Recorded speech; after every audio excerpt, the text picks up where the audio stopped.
아니 여기 내가 깎지.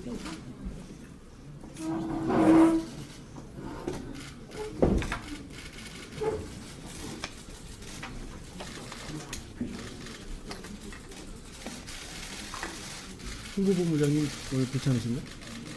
네. 시작할까요? 예.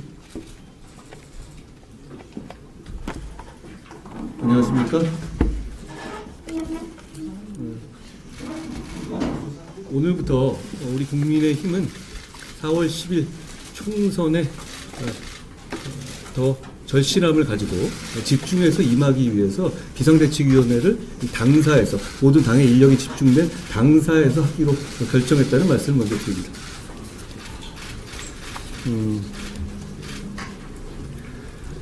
중대재해처벌법 관련해서 짧게 한 말씀 드리고자 합니다.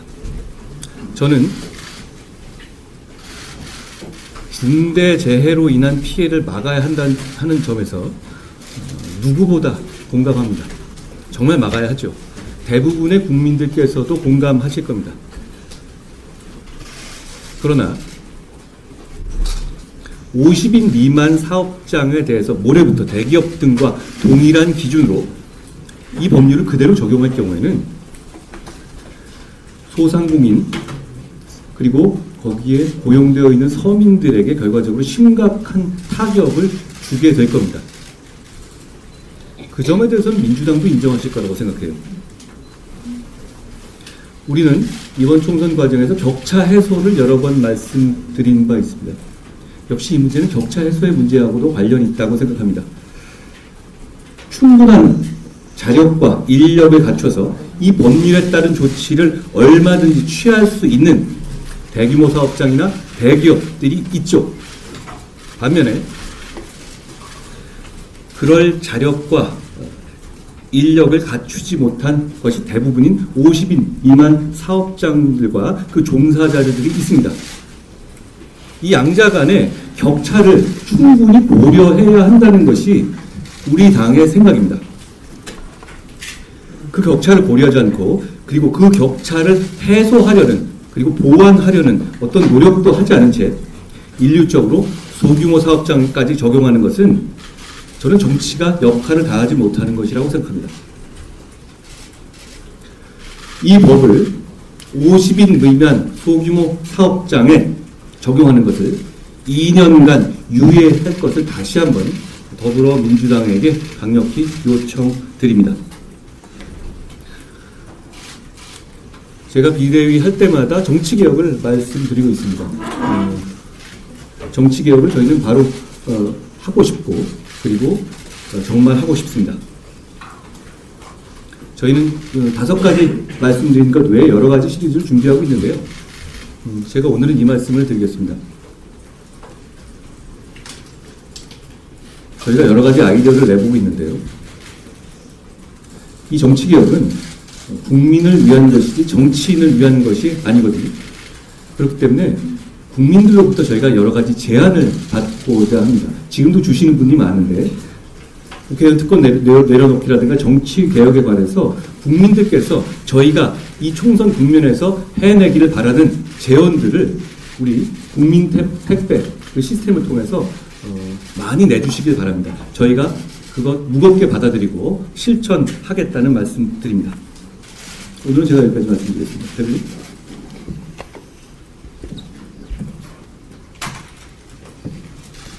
어제 중대재해처벌법 유예안을 두고 여야가 협상을 했습니다만 결국 합의에 이르지 못했습니다.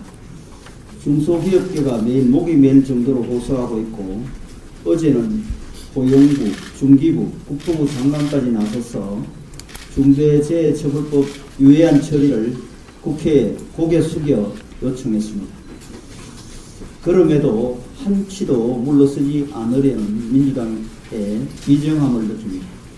민주당은 당초 정부의 사과, 법 시행을 위한 구체적인 계획과 재정 지원, 2년 뒤 반드시 시행한다는 정부와 관련 경제단체의 약속을 요구했습니다.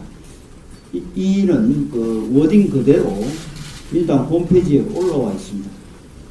이에 당정은 1조 2천억 원의 직접 재정 투입을 비롯해 관련 전문 인력 양성, 또 안전 장비 및 설비 지원 등 도사의 앙척에서 요구하고 있는 현장에서 필요로 하는 과제들에 대한 구체적인 계획을 발표를 했습니다. 중소기업계에도 추가 유예를 요구하지 않겠다고 약속했습니다. 하지만 민주당은 당정의 대책이 발표되자마자 산업안전보건청 설립을 추가 조건으로 내놨습니다. 지금은 애초에 내세웠던 조건이라고 주장하고 있습니다. 산업안전보건청은 민주당이 다수 여당이던 문재인 정부 때도 추진을 검토했지만 유관기관 간의 혼선 우려, 부처 간 이견 조율 실패, 공무원 정원과 예산 확보 문제 등으로 추진이 무산된 바 있습니다. 그렇게 어렵고 신중히 결정해야 될 사안을 83만 7천여 개 중소기업의 운명이 경각에 놓여져 있는 이때 이것을 조건으로 내거는 것은 지나친 처사라고 하지 않을 수 없습니다. 요구하고 있는 민주당도 이 문제가 협상의 조건으로 얼렁뚱땅 결정할 수 있는 수준의 문제가 아니라는 것을 잘 알고 있을 것입니다. 그런데도 민주당이 끝까지 산업안전청 설립을 고집하는 것은 애초에 유예안을 받아들일 생각이 없었기 때문이라고밖에 생각이 되지 않습니다. 민노총이 매일 여야 지도부에 중대재해처벌법 유예 연장 논의를 멈추라는 문자를 쏟아내고 있습니다. 민주당이 총선 때 민노총의 도움을 얻고자 중소기업의 절박한 사정을 외면한다면 그 후과를 어떻게 감당하려는 것입니까? 이대로 법이 확대 적용되면 대규모 폐업과 대량 실직의 위험을 배제할 수 없으며 이 경우 우리 정치권은 민생 파탄의 주범으로 국민의 비난을 받게 될 것입니다.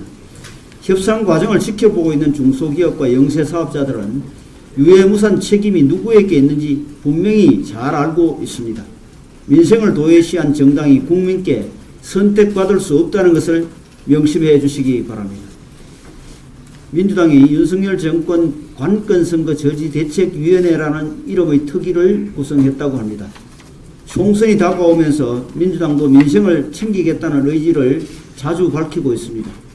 그런데 정작 최근에 비상설 특위 2개를 설치를 했는데 바로 당대표 정치테러대책위원회와 관건선거 저지대책위원회입니다. 총선 때 민생을 간판으로 내걸고 음모론을 팔겠다는 속셈이 아니라면 있을 수 없는 일입니다. 당대표 정치테러 대책위는 이미 삼류소설 수준의 음모론 생산 공장으로 전락해버렸습니다. 특단 지지층 결집에는 도움이 될지 모르지만 일반 국민에게는 또 다른 정치 혐오를 부추기는 부작용을 낳고 있습니다. 관건 선거 저지 대책위도 문제지만 당정 간 의사소통 문제를 가지고 대통령실의 당무 개입이란 얼토당토 않은 프레임을 씌우려고 하고 있습니다. 결국 상대당의 당내 사정에 혼수를 뜨며 또 다른 음모론을 생산하기 위한 특위로밖에 보이지 않습니다. 관건 선거를 논하려 한다면 21대 총선 전날 문재인 정부의 재난지원금 마케팅건을 얘기하지 않을 수 없습니다. 21대 총선 하루 전 문재인 대통령은 국무회의에서 추경안이 심의 통과되지도 않았는데 재난지원금 지급을 미리 통보하고 신청을 받으라고 지시했습니다.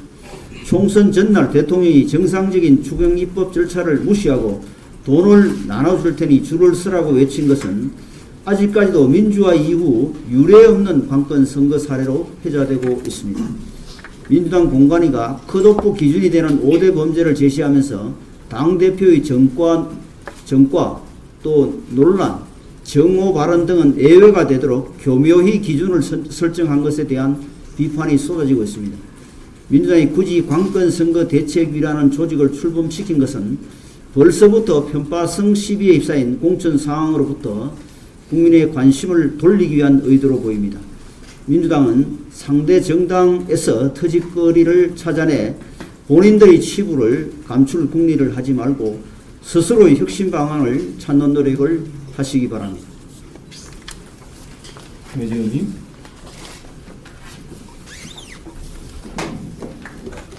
지난 주말부터 혼란스러운 상황으로 인해서 많은 국민 여러분들이 걱정하신 것으로 알고 있습니다. 비대위원으로서의 무거운 책임감을 느낍니다. 지난 2022년 3월 9일 우리는 가슴 졸이면서 역사적인 정권 교체 순간을 경험했습니다. 그 과정에서 대통령 후보와 당 대표 간 갈등이 표출되고 이를 수습하면서 허비한 시간들을 우리 모두가 기억하고 있습니다. 많은 분들께서 말씀하십니다. 이런 상황에서도 대선 승리라는 결과는 기적이라고들 하십니다. 어려운 갈등을 극복할 수 있었던 것은 정권 교체라는 절실하면서도 공통된 목표가 있었기에 가능했습니다. 그러나 지금의 혼란은 지난 대선 과정에서의 갈등과는 달리 깊은 존중과 신뢰 관계 속에서 툭툭 털고 일어날 수 있다고 저는 확신합니다. 언제나 그랬듯이 우리 국민의힘은 답을 찾을 것입니다. 4월 10일 대한민국의 미래를 결정짓는 총선을 앞두고 있고 우리에게는 미완의 과제가 남아 있습니다. 국민들께서 정권 교체 이후에도 국회에서 야당의 의석수를 앞세운 다수당의 횡포를 똑똑히 지켜보셨을 것입니다. 아마 오늘도 있게 될 텐데요. 집권 후 2년 가까운 시간이 지났음에도 불구하고 윤석열 정부의 국정기조와 국민의힘의 정책을 온전히 보여드리지도 못해서 국민 여러분께 송구합니다. 국민의힘은 이번 총선에서 반드시 국민의 선택을 받아서 대한민국 곳곳의 격차 해소와 동료 시민 모두가 더 나은 삶을 사실 수 있는 사회를 만들어 가겠습니다. 그러기 위해서는 정치 교체가 필요합니다. 정치 교체라는 공통의 목표를 위해서 좌고우면하지 않고 국민만 바라보고 나아가겠습니다. 고맙습니다. 그렇게 하겠습니다. 김경희 의원님.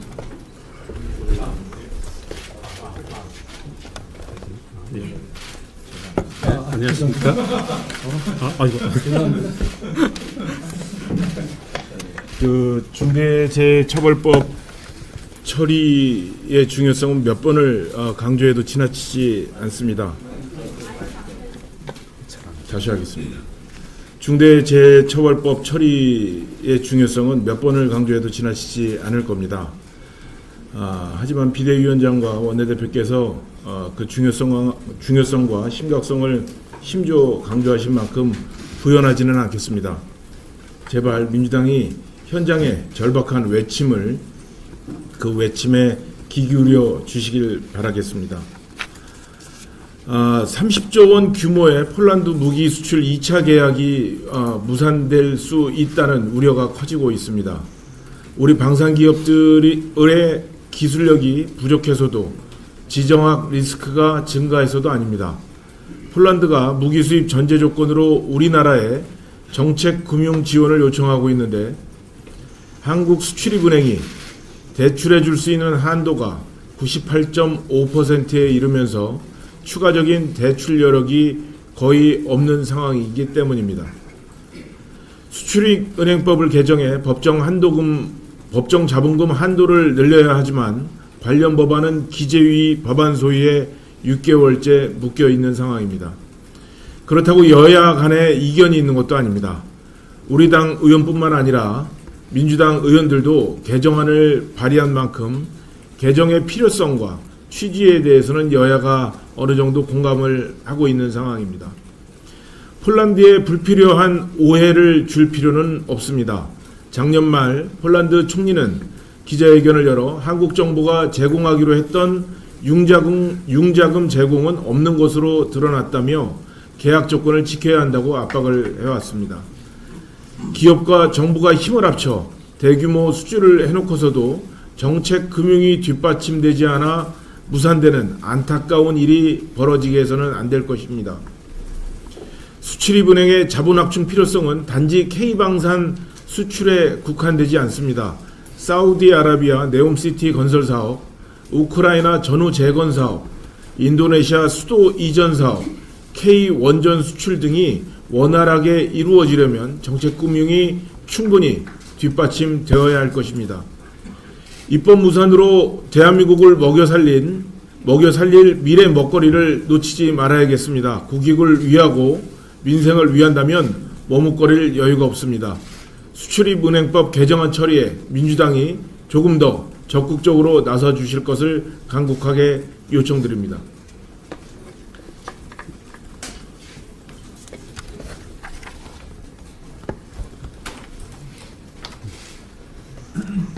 (2023년도에) 의회의 인물이 화제가 됐던 것으로 기억합니다. 쇼펜하우어가 많이 회자됐는데, 쇼펜하우어 책을 읽으면서 가장 인상 깊었던 두 글자는 명랑입니다. 항상 명랑하게 살고 싶은 욕심을 가지고 있는 사람입니다. 여러분도 같이 좀 명랑했으면 좋겠고, 제가 쇼펜하우어를 말하면 내일쯤 또 쇼펜하우어는 누구에 비유한 거냐 이렇게 좀 이야기가 나올 수 있을 것 같습니다. 저는 세 가지 사건을 이야기해 보고 싶습니다. 이재명 대표 피습 사건이 있었습니다. 그리고 송영길 전 대표 돈봉투 사건이 있었습니다. 도이치모터스 주가 조작 사건이 있었습니다. 일반인의 상식으로 접근컨대 이 세 가지 사건의 공통점은 더 이상 밝혀질 것이 없습니다. 모두 다 극명하게 경찰과 부산대병원, 서울대병원에 의해서 사실이 드러났고, 송영길 돈봉투 사건은 녹취록과 여러 사람의 증언에 의해서 새로이 드러날 것이 없습니다. 도이치모터스 주가 조작 사건 역시 경제사건에서 밝혀져야 할 핵심적인 사항으로서 자금의 흐름이 모두 다 밝혀졌습니다. 왜 이와 같이 명확한 사건들이, 흐름들이 민주당만 가면 뿌얘지는지 흐릿해지는지 정쟁의 영역으로 가는지 모르겠습니다. 이재명 대표 피습 사건은 정치테러 대책위원회라는 황당무계한 위원회로 귀결됐습니다. 송영길 돈봉투 사건은 검찰 앞 1인 시위를 넘어서 정치검찰 해체당 창당선언이라는 역사상 유례 없는 황당무계한 사건을 초래했습니다. 도이치모터스 주가 조작 사건은 끊임없는 정쟁의 원인이 되고 있습니다. 이와 같이 민주당의 태도와 발언들로부터 정치의 고비용 저효율 구조가 초래된 것입니다. 민주당의 행태가 우리 사회의 정치개혁 필요성을 역설적으로 증명하고 있다고 생각합니다. 감사합니다.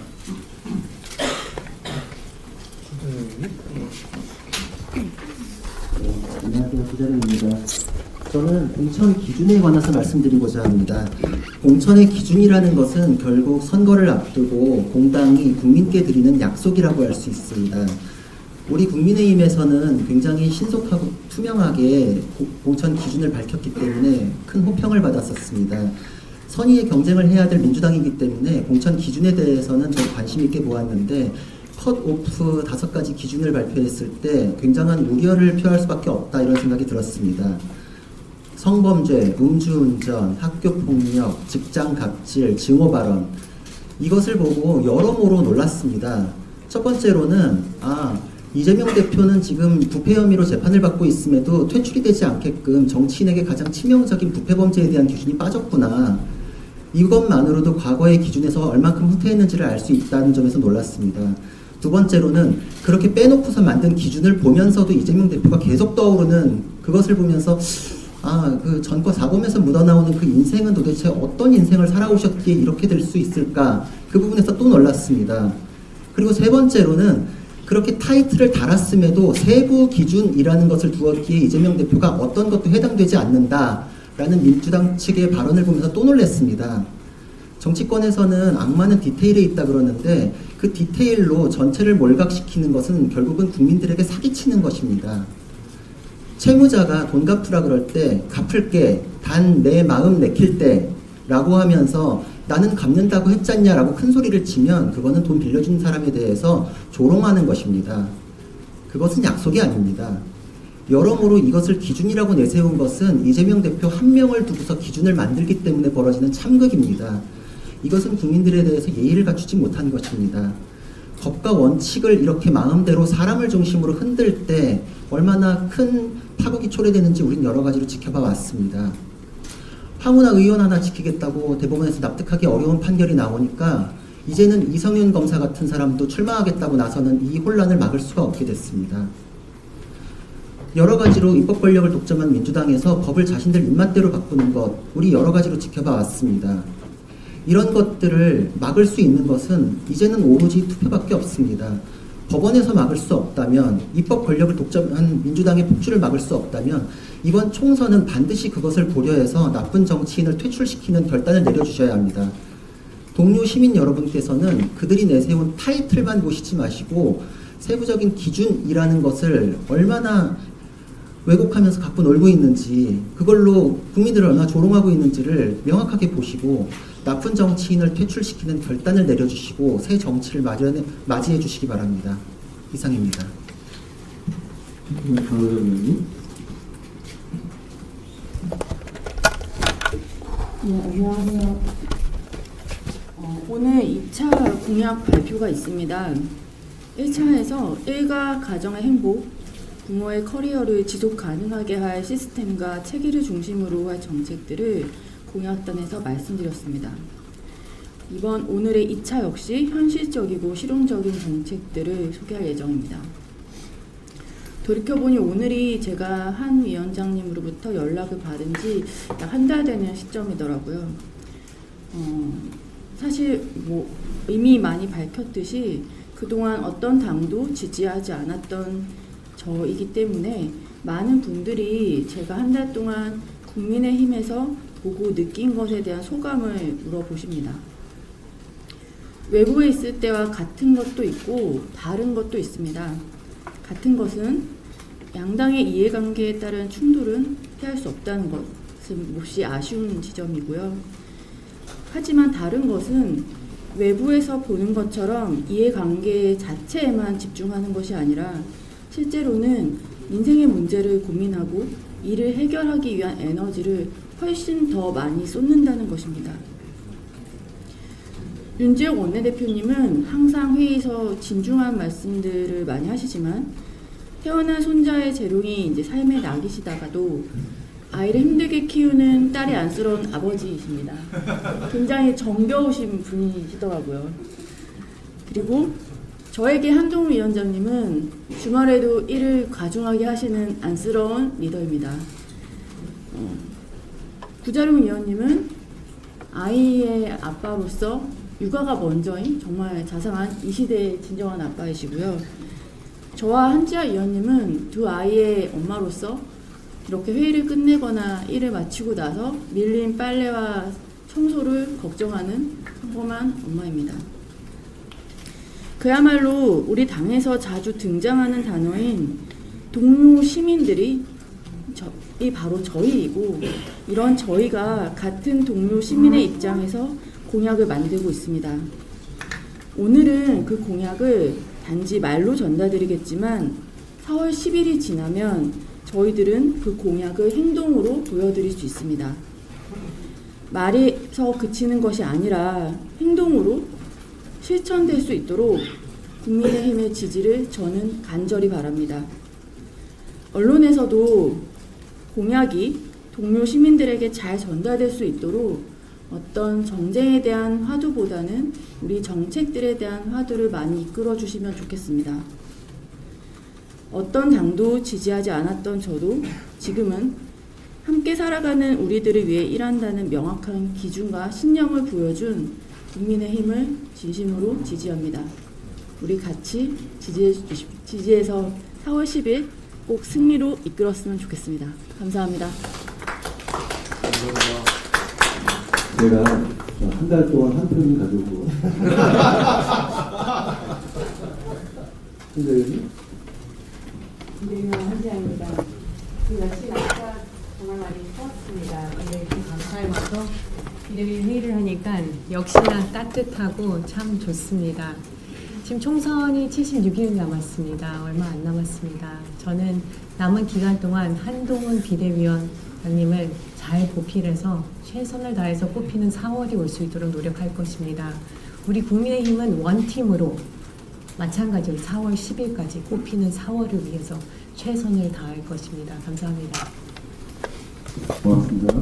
의원님. 저는 지난주 비상대책위 회의 때 정부의 상속세 인하 결정을 격하게 환영한다고 밝힌 바 있습니다. 이번 주에 또 한 번 격하게 환영하는 정책이 발표되었습니다. 바로 대형마트 의무 휴업 폐지, 단통법 폐지, 그리고 도서 정가제 폐지, 이른바 3폐 정책입니다. 온라인 쇼핑이 늘어나면서 대형마트 영업시간 규제가 전통시장 활성화로 이어지지 않았고 지방은 새벽 배송을 해주는 온라인 업체가 없는데 대형마트의 새벽 배송도 금지되어 있어서 불편이 많았습니다. 이에 윤석열 정부는 대형마트 의무 휴일을 공휴일에서 평일로 전환하고 영업시간 제한의 온라인 배송을 허용하기로 했습니다. 단통법 시행 후 통신사 간 경쟁이 줄어 단말기 값이 비싸졌고 불법 보조금만 횡행했습니다. 이에 윤석열 정부는 통신비 부담을 줄이기 위해 단통법도 폐지하기로 했습니다. 문화상품 보호 및 영세서적 보호를 위해 도서 정가제가 실시되었지만 목적을 이루지 못했습니다. 이에 윤석열 정부는 15%로 제한된 도서 가격 할인율을 영세서점은 자율적으로 정하도록 하여 도서 가격 부담을 완화하고 영세서점도 보호할 수 있게 했습니다. 이 정책들의 공통점이 뭡니까? 결국 자유시장 경제의 원리에 따라 상품 가격 인하를 촉진하고 소비를 촉진하여 여러분 모두의 지갑을 두터워지게 하는 정책들입니다. 윤석열 정부와 국민의힘은 앞으로도 동료 시민 여러분들의 지갑이 두터워지게 하는 민생 정책을 계속해서 선보이겠습니다. 감사합니다.